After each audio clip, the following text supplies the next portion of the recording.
Hello everyone, AJ Rizik here with another Linux OS review. Today we are looking at Ubuntu Mate 15.10. Now my original intention had been to complete my review of the 15.10 series the week they were released, but unfortunately because of how busy I've been lately that just hadn't happened.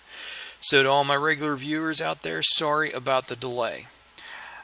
Those of you who are used to my reviews will probably notice that my usual webcam view is missing in this review. That's because I am recording this on my laptop while away from the home office in an effort to get caught up on these reviews.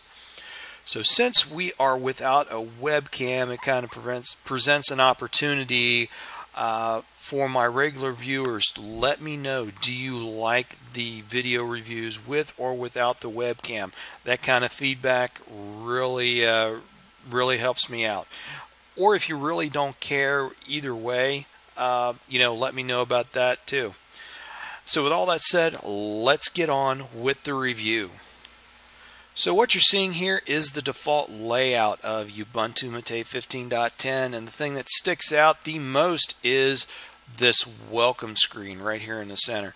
Now a lot of distributions use these welcome screens, but I am fully convinced that this is the best one out there. For a long time I said the best one was the one used by my Manjaro team, but I think this one tops them all. And welcome screens, there's some information here for the more experienced user, new features, that sort of thing.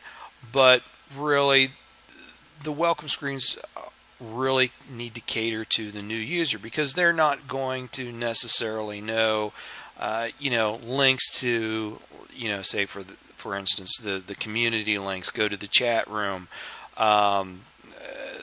We got this getting started link, so that kind of stuff is good. What really sets this one apart is this software link. If you click on that,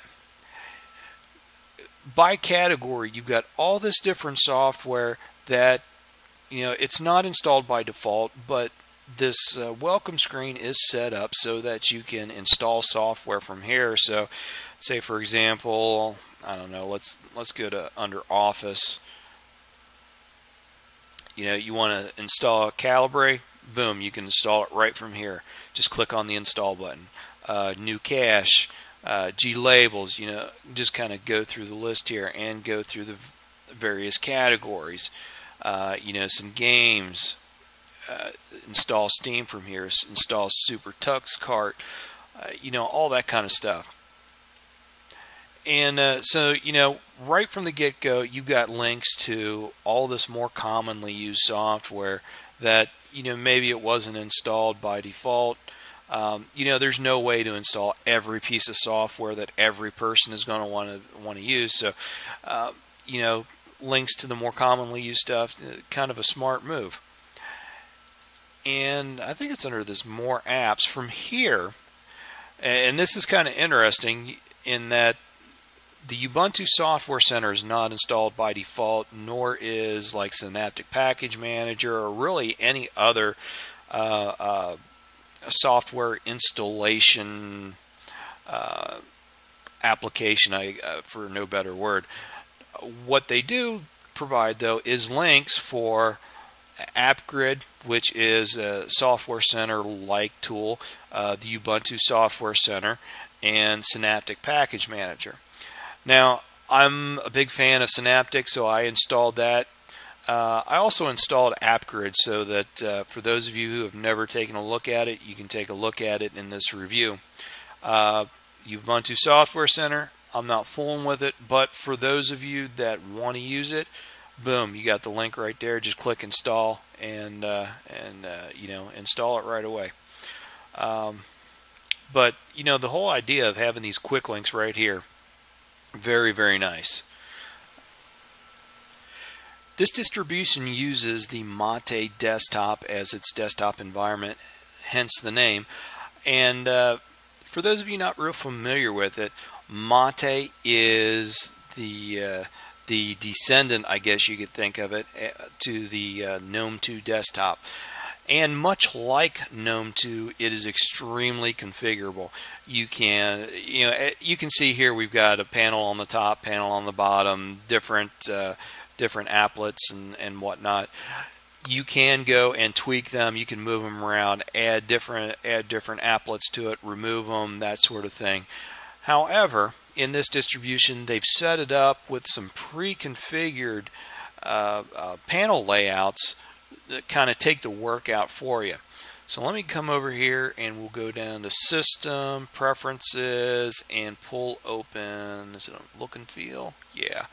We'll open this Mate tweak.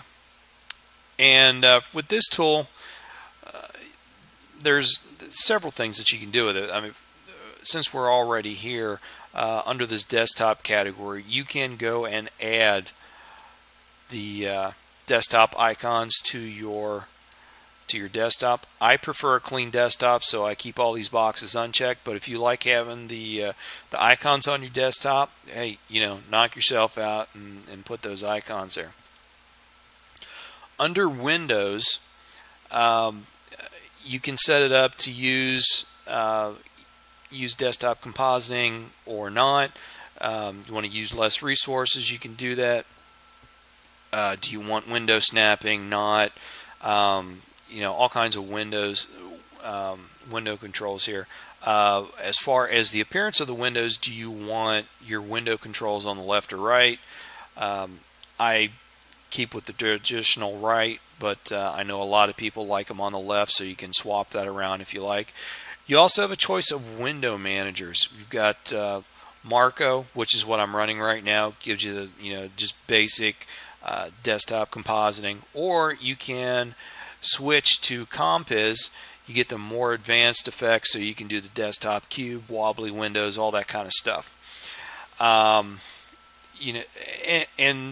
This kind of gets back to the whole making it easy for everyone, in that earlier versions of Ubuntu Mate, you had to go and install Compiz if you wanted to use it. It wasn't really difficult, but it was somewhat time consuming to do it. Here it's already installed, just a click away and you can swap to Compiz if you want to use Compiz. Finally, and this is why I originally opened up Mate Tweak, under Interface, we've got this panel selection here. And right now we're running the default Ubuntu Mate, but you can go and go to this Redmond, which is sort of a window-ish, at least in the layout, is window-ish with a single panel across the bottom. Got this OpenSUSE, once again a single panel across the bottom, but laid out a bit differently. Gives you a different type of menu here with an integrated search. That's a feature I like. And then let's see what else we got. We got this netbook, which is a single panel across the top. Everything kind of compact. See, rather than full window descriptions here, we've got just little icons. And then we've got the traditional GNOME 2 layout, which is pretty similar to the Ubuntu Mate. We got this Fedora one, just kind of a little bit of a spin on the GNOME 2. Then this Cupertino, which gives you a single panel across the top and then a dock across the bottom. And speaking of the dock, you don't necessarily have to have this panel layout so that you can run the dock. The dock is installed by default. If you want to use it with any panel layout that you set up or whatever, go right ahead.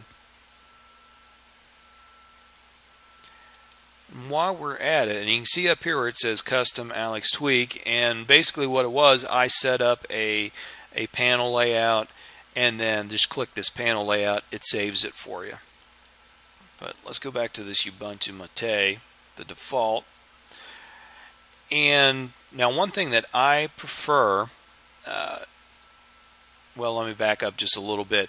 You can see up here for our menus, we've got, this was kind of a traditional GNOME 2 menu type, where you basically had three menu categories here. You got this applications, and then from here it's kind of categorized for the different categories of applications we got. We got places, which is quick links to your home folder, desktop, computer, that sort of thing, and clicking on those would open up your file manager. And then system, which is your system-based applications. So you know, your software center, settings, printer management, all that kind of stuff.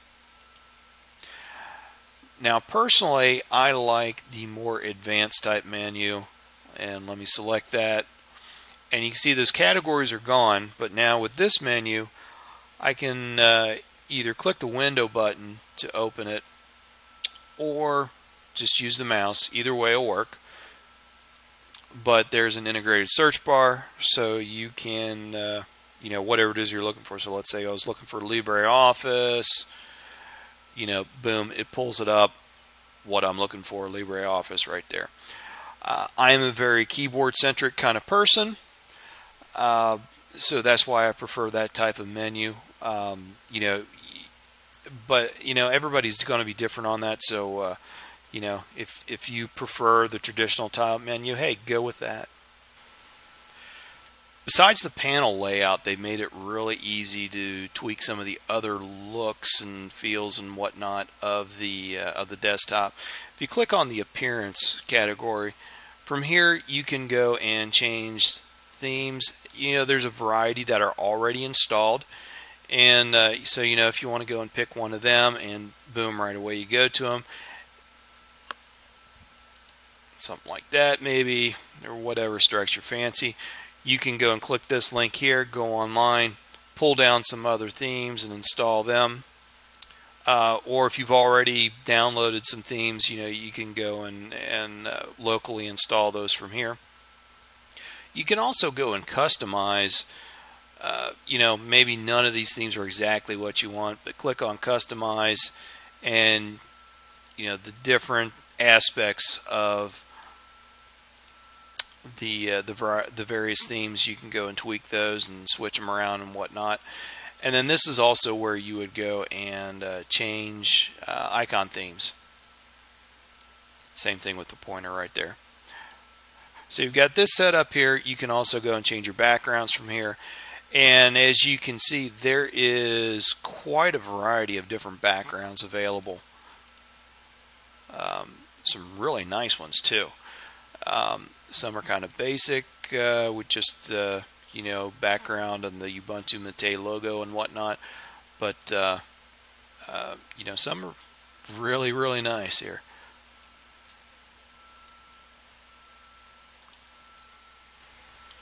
On a lot of my reviews, I go through the entire software list of everything that's been pre-installed. I'm not going to do that on this distro, just from the standpoint that, you know, I've been running it on my laptop for about a week now, and you know, I've had to do real work with it. This isn't just my testing rig. So there's been a fair number of things that I've added myself, and long story short, I'm not necessarily going to remember what I added and what was pre-installed. So for that reason, I'm not going to go through the pre-installed list. What I am going to do though is there's a few things that I want to talk about, a few pieces of software. And first one, like I promised earlier, is this app grid. Now this is a fairly lightweight software. I guess you should consider it a software center. Got this neat grid layout, and you can do a keyboard search. You can search by category. Let's say, for example, let's come down here to productivity, and then from here we can search via, you know, through this category. Do a keyboard sort. You can do a little sorting if you like, but whatever it is that you're looking at, let's look at FileZilla for example. You'll pull it up. It's got an image here, a little description down here, and then over on the right hand side we've got the reviews on it, you know, much like the Ubuntu Software Center. But at least from what I've seen using it, it is much snappier. It doesn't lag. I've never had it crash. So in that sense, much nicer than the Ubuntu Software Center. You want to install FileZilla, just come over here, click install, boom, it's installing. Nice, simple, easy to use. Put in your password. I'm not going to install FileZilla, but you get the idea. You set your language over here. Very easy to work with. Next application I'd like to take a look at is Kaja, our file manager.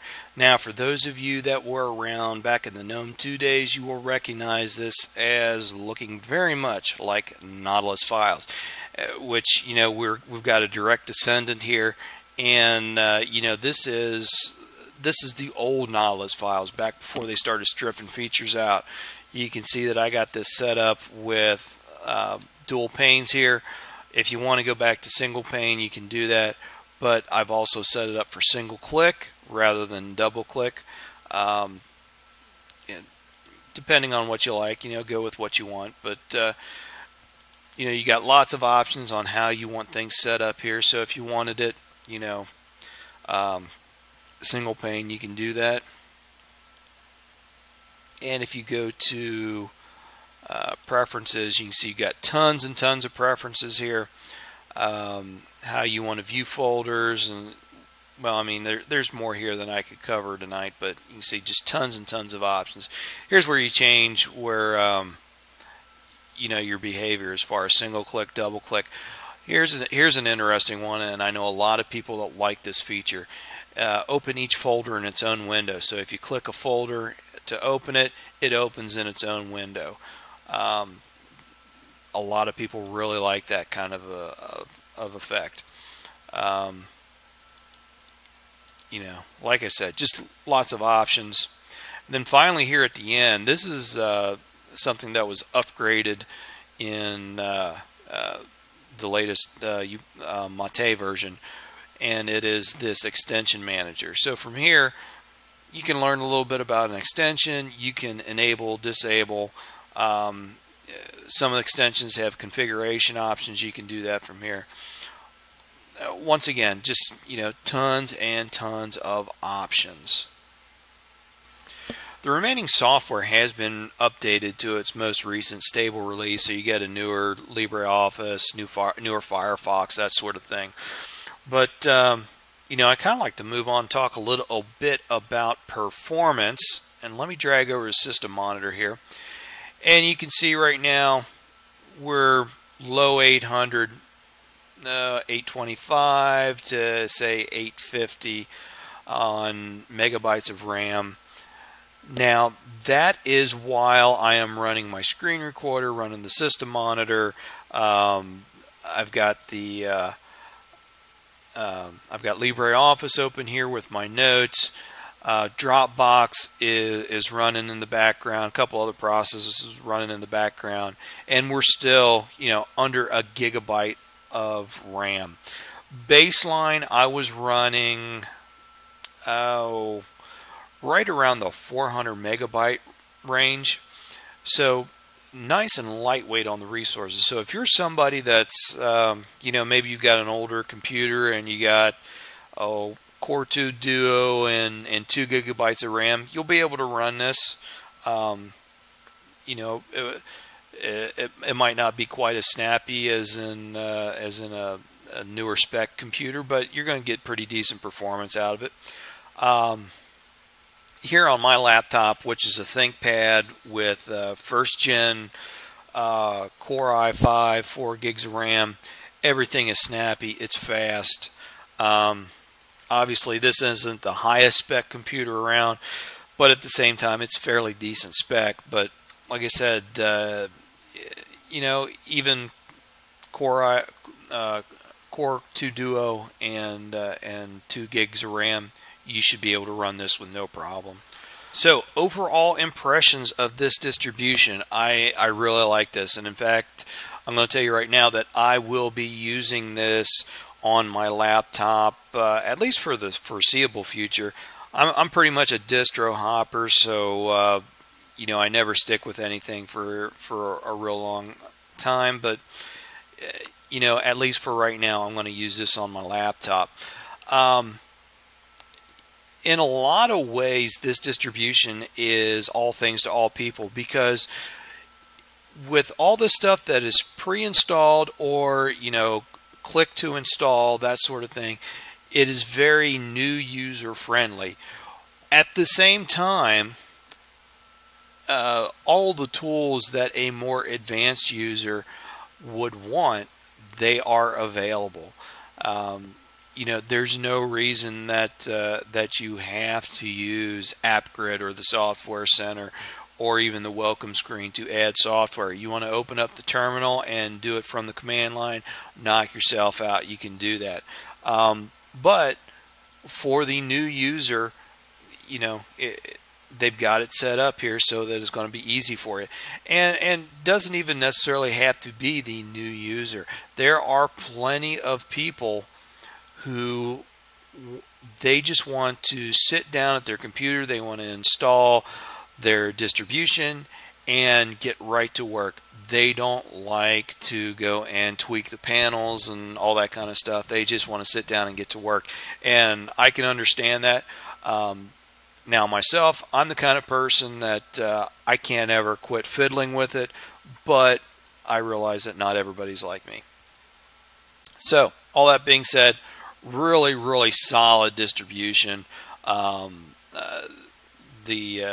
Really 2 thumbs up to the development team on this release. So that being said, I think that about finishes this review up. Oh, by the way, I will have a follow-up video to this on, since I'm going to keep this as my my laptop setup, I will do a quick video on how to set up panels and install themes and all that kind of stuff for the new users out there. Hopefully it'll help you out a little bit. But anyway, if you like the review, give us a big old thumbs up. As always, leave comments, questions, all that kind of stuff down below. Let me know what you think. And I will see you all on the next video. Thanks a lot.